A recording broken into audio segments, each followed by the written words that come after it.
Hello, this is Dave Hurwitz, executive editor of ClassicsToday.com, and boy, have I got a treat for you. It's the greatest hit of 1555.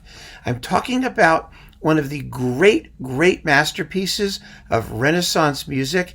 It's the Sibylline Prophecies by Orlande de Lassus, or Orlande de Lassus, or something like that, or some mixture or combination of those things. Because, back in the day, something to keep in mind, folks, when we deal with correct pronunciations and spellings. First of all, he never probably spelled his name the same way twice in a row. And second of all, he was a Franco-Flemish composer who was trained in Italy. And of course, a lot of these people took on Italian names and kept them. And some of them didn't. And depending on where they were, they used the name that was appropriate to whatever part of the world they were in. Because Orlande or Orlando or Roland, it's all the same name. So he could use whichever one people wanted to call him. And as far as his last name goes, it could have been de Lasso, de Lassus, de Lat, de something. There's a zillion different versions of it. But most of the time, when I was a kid, what I learned, the way I learned it, was Orlando de Lassus, the Italian version. And on some of these discs that we're going to be talking about, he is Orlande de Lassus. And it seems to me that the most common way of spelling his name now is Lassus, Lassus. Now, his dates were, let's see here, about 1532 to 1594. And he wrote a ton of music, some of which hasn't even been cataloged yet, or at least printed in modern editions. I mean, he wrote 60 masses, 100 magnificats, 500 sacred motets, secular music. It's really incredible. I mean, just an extraordinary achievement in his lifetime. And the Sibylline Prophecies, which have a Latin name here, it's the Prophetiae Prophetiae, however you want to pronounce it, Prophetiae Sibyllarum. We'll call them the Sibylline Prophecies, the prophecies of the Sibyls. Now, this is a series of 12 motets. He wrote them for his patron, who was the Arch-something of Munich. He was working in Munich at the time. And they are remarkable pieces. The work of a young composer sort of feeling his oats, if you want to call any of this music oat-like. Now, the prophecies of the Sibyls, in case you were curious, are a concatenation of very obscure poetry that were compiled by various religious sects. I mean, the Greeks had some, the Romans, the Jews, the Christians, and they all got sort of jumbled together and messed around with over the centuries. And, they're basically the sayings of 12 hysterical women who were under the influence of some sort of divine something or other, and they came out with this mystical poetry. And the versions that Lassus, let's just call him, Lassus was interested in, were the ones that supposedly foretell the coming of Jesus. Of course, you can make one of these prophecies foretell anything because, it's sort of like the book of Revelations. There's the six-headed goat, met the frog with three brains, and the kingdom of heaven was going to be ablaze with the light of the something, and it's all, it means whatever you want it to mean, basically, right? But some of them were adapted and arranged to sound a little bit more topical. And these more topical ones that foretell the Christmas story, really, are the ones that Lassus set to music in these 12 movements. It's not a terribly long work. It's only about half an hour for all 12 motets, and there's a short introduction to all of them, which is about the musical style that they're in, which we'll talk about in a minute. And so that means they only last like a minute and a half to 2.5 minutes each. It's not difficult to listen to them in a sitting, and they are extraordinary pieces. If you have friends, or perhaps you, who are interested in sort of new agey stuff, then baby, your ship has come in with the Sibylline Prophecies, because not only are they prophetic, which is always sort of, good for the new agey type things, and spiritual. I mean, you think Bruckner's spiritual? Ha!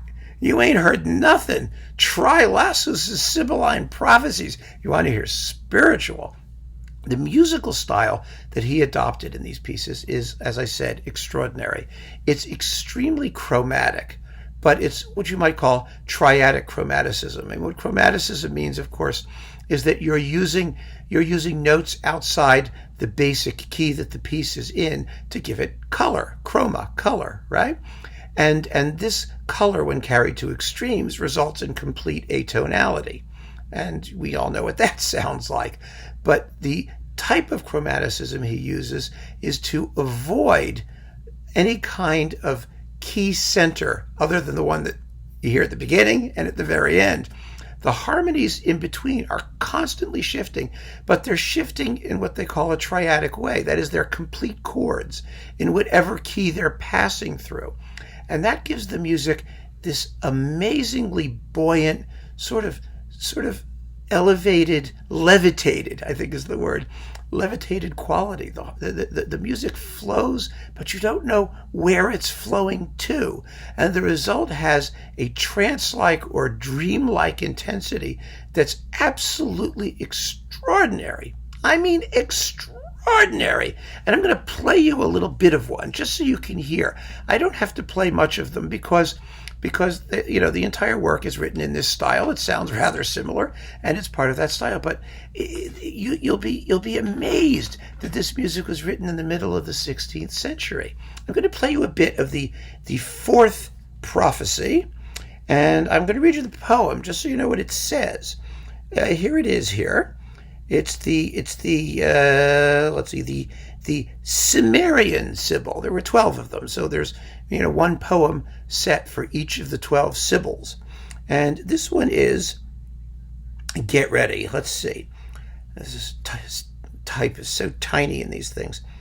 Of tender years, preeminent in looks, its honor the Holy Virgin, its honor the Holy Virgin will nourish the kings of the eternal army with her milk through, through whom shall rejoice with full heart all things. Full heart all things. And from the dawn of the world will shine a wondrous star. Wise men bearing their gifts with praise and will offer to the child myrrh, gold, and Saharan incense. Well, I mean, that's perfectly clear, right? And all of these other poems are equally, shall we say, devotional, but spacey. I mean, that's what it is. It's space music, and wonderful 16th century space music. So if you like 16th century space music, you're going to love this. And here is a brief sample from one of them. This is the Hyperion recording, which is sort of my favorite one, featuring the Brabant Ensemble, led by Stephen Rice. This is the end of that particular prophecy, the fourth Sibyl. Here you go.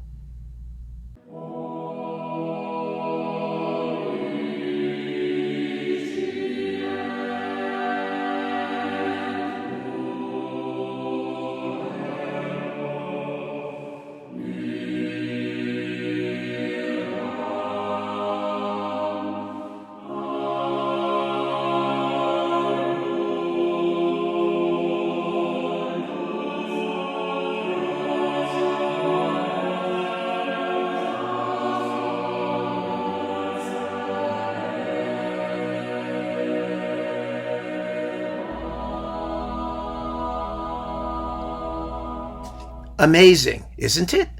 I mean, it really makes you want to keep listening. I think it does. I mean, I think these pieces are glorious, absolutely glorious. And you know what's sort of amazing is that they're really unknown outside of specialist, early music circles. And it's such a pity because this is a piece, half an hour, you could listen to the whole thing. It's not like, the usual mass setting where it's like the same stuff over again. It's really individual, and it's been recorded numerous times. I'm going to take you through just a bunch of these recordings and just sort of tell you what they are so that you can see, and you can pick the one that you think you're going to like best. Although I recommend the Hyperion because I think it's just marvelous. Which one you get will depend to a certain extent on the couplings. Here, this one is on CPO. It's with the Weser Renaissance Bremen, led by Manfred Chords, whatever. And in this performance, they alternate Christmas motets with the actual prophecies. I prefer to hear all the prophecies, sort of in a clump, because they're not so long, and it doesn't, you don't need to mix it up. But this provides for more variety. And some of these performances also use instruments too. You could always double one of the vocal lines with, in this case, it's a harp. So, it's nice. But I like them again. I like them done a cappella, just voices, because it's so wonderful. They're written in 4 parts, basically. And they are just so wonderful just to hear Lassus orchestrate with voices, create patterns of texture and color just with the voices. It's just so amazing in this music. Then there's this performance with the group Di Labyrinto. This is on the Stradivarius label, and you get the Sibylline Prophecies, his Magnificat Praetor Rerum Syrium, and like I said, there's like 100 Magnificats, and the Officium Natalis Christi, which is a Christmas piece, and then a motet in Principio erat verbum. In the beginning, there was the word. And then we have this extremely fine performance on the Accent label with the vocal consort Berlin under Daniel Reuss, who we all know for his Harmonia Mundi recordings with the RAS, Kammerchor and some of those other things. He's one of the great choral specialists in this music. And again, this is the Sibylline Prophecies plus a series of motets. And a motet, just so you know, if you're interested, a motet is basically any sacred piece, a brief sacred piece on a sacred text in one section, as opposed to a mass or a something else. That's all a motet is. If it was secular, you could call it a madrigal. It would be basically the same thing. It's just a short polyphonic work on a sacred text. That's all you need to know about it. The other extraordinary version is the Hilliard Ensemble on ECM. They always do wonderful, wonderful work. And this is another series of the Sibylline Prophecies plus Lasso's Requiem. Now here on this one, he's Orlando de Lassus on this disc. See that, But you also get his Requiem, which is a beautiful work. And finally, like I said, we have the Hyperion recording that I took the musical sample from with the Brabant Ensemble, led by Stephen Rice. There it is. And this one gives you one of a different Magnificat, the Magnificat Quant in Mille Anni il Ciel, which is based on a madrigal or something like that, and then a couple of motets, and a mass, the Missa Amor Eco Coli. I don't know what this stuff means. I'm not worrying about it. I'm really not. I just listen to the music, and so should you, because it is amazing music, as you've already heard.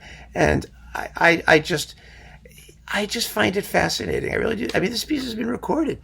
There's 5. There are more than that have come and gone over the years, and it goes to show what an important work it is. That all these people record it, but more than that, it fascinates me that most of us classical music, like collector type people, unless we're early music specialists, we pay very little attention to this repertoire. It's very specialized repertoire, but it shouldn't be.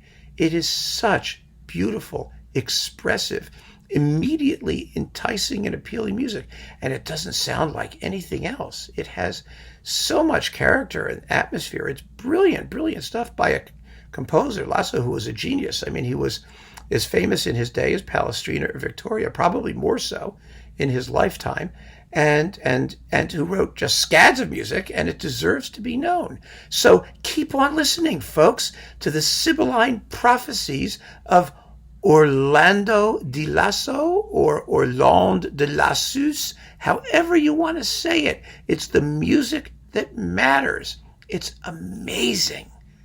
Thank you for joining me. Take care.